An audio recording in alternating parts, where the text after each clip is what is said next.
Brent crude हमें वही कहानी दिखा रहा है। यहाँ भी लगातार जो है वो lower high lower top, lower high lower लो बन रहे हैं। और अभी हाल में ये कितना लगभग 87 साढ़े 87 के भाव तक आया, वहाँ से कुछ संभला है ये। अब 92 के आसपास, 92 के आसपास ये ब्रेंट क्रूड नज़र आ रहा है।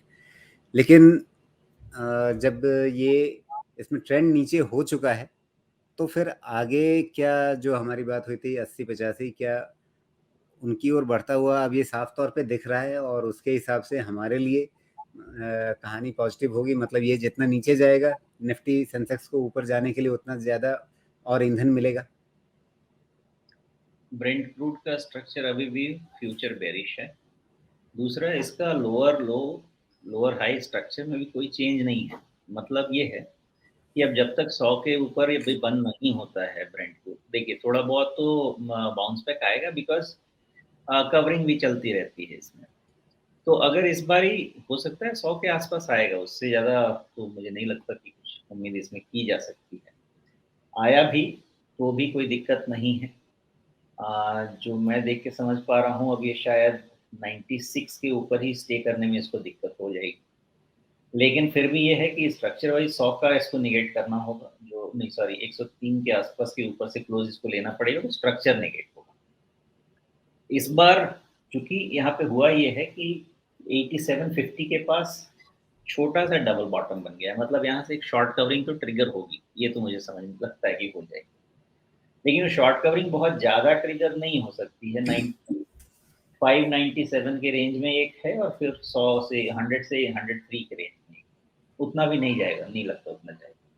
और अगर इस बार ही 90 के नीचे ब्रेंट क्रूड क्लोज इस बार दे देता है, मुझे लगता है धीरे धीरे अब इसका बेस मुझे 80-85 में नहीं ढूंढना है, इसका बेस मुझे फाइनली 60-70 के रेंज में ही ढूंढना है। ऐसा इसका ये स्ट्रक्चर आप नई बात कह रहे हैं, क्योंकि अभी तक आप 80-85 पर रुक रहे थे, अब आप 60-70 कह रहे हैं। मतलब ये कहानी थोड़ी और बदली है इसमें।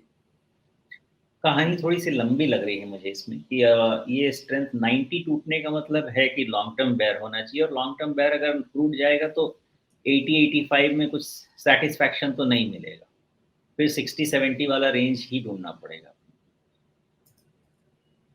जी। और वो जो 60-70 वाला रेंज है, उसमें अगर देखा जाए तो 2021 और फिर 2021 में इसने काफ़ी समय गुजारा था। उन स्तरों पर इसने कई बॉटम बना रखे हैं, 3-4 बॉटम तो साफ दिख रहे हैं। हाँ, वो वहाँ पे जेन्युइन लगता भी है, और मैं वो रेंज इसलिए भी अभी वहाँ पे देखने की कोशिश कर रहा हूँ, बिकॉज नॉर्मली वहीं पे वो स्टेबलाइज होता है क्रूड।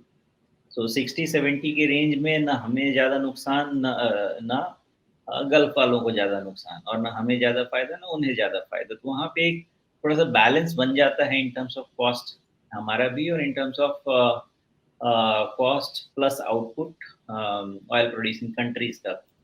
वो एक स्टेबल जी। लेवल नज़र आता है, बिकॉज़ वहाँ पे बहुत दौड़-धूप नहीं होगी, सबकी इकोनॉमी भी मैनेज हो सकती है, और उसके हिसाब से जो सेलिंग है ऑयल प्रोड्यूसिंग इकोनॉमीज़ की, वो भी कंटिन्यू रह सकती है। बिकॉज़ ये भी समझने की बात है कि देखिए चीज़ों को बहुत महँगी कर देंगे तो आपका प्रोडक्ट एक समय के बाद कोई खरीदना नहीं चाहेगा, उसके अल्टरनेट की तरफ जाना चाहेगा। और चीज़ें बहुत सस्ती हो जाएँगी, इसका मतलब ये है कि खरीदने वालों की ताकत में कमी आ रही है, तो वो भी ठीक चीज़ नहीं है। तो कहीं न कहीं ये बैलेंस बना रहना चाहिए। तो 60-70 का जो क्रूड रेंज है मुझे ठीक लगता है from our budgeting stand point India का, प्लस जी। Demand stand.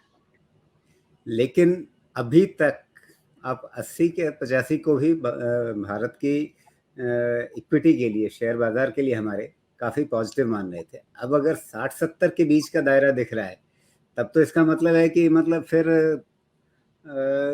भूल जाइए कि नीचे के लेवल से आ सकते हैं, नहीं आ सकते हैं। जो भाव मिल रहा है खरीदना शुरू कर दें। मैं तो इस कहानी को अब इस रूप में देख सकता हूँ फिर। खरीदना तो है, क्या खरीदना है वो बहुत ज़्यादा ज़रूरी है, लेकिन ये भी ध्यान रखना है कि क्रूड 60 टू 70 आएगा, आपको एक तरफ से बेनिफिट होगा जो कि हमारा ट्रेड डेफिसिट है, उसका पॉजिटिव तो ठीक बात है।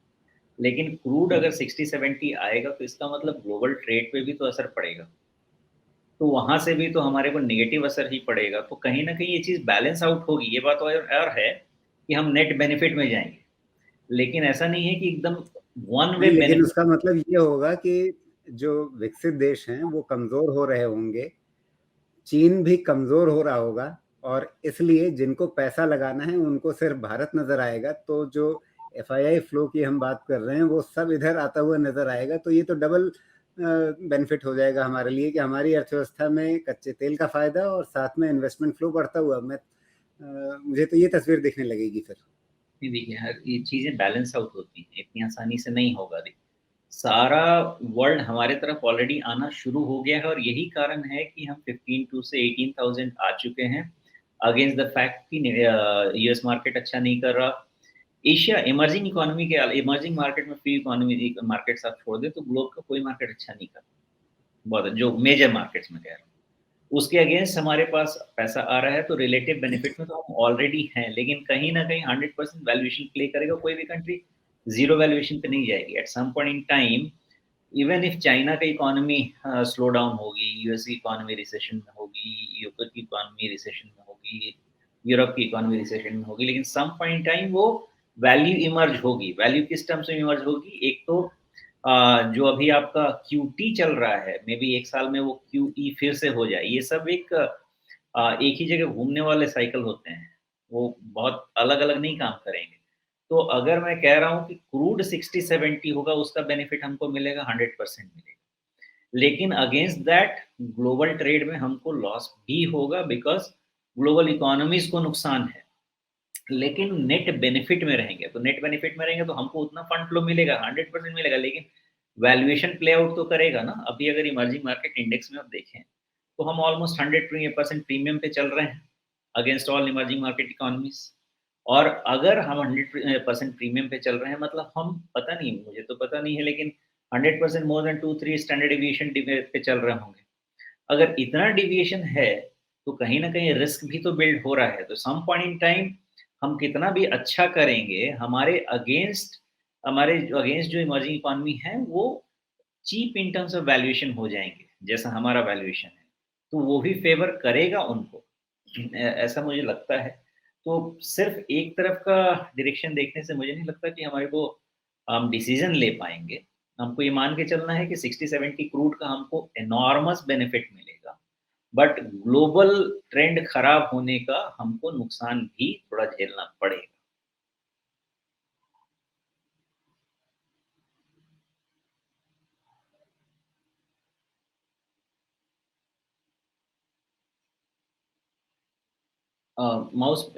माइक म्यूट है आपका। जी, इसकी चार्ट में रिट्रेसमेंट पर नज़र डाल रहा था मैं कि 65-66 के आसपास से जो नई चाल शुरू हुई, 140 तक गई, उसका रिट्रेसमेंट चल रहा है। उसमें 61.8% अब पक्के तौर पे टूट चुका है, ये मानने में कोई दिक्कत नहीं है।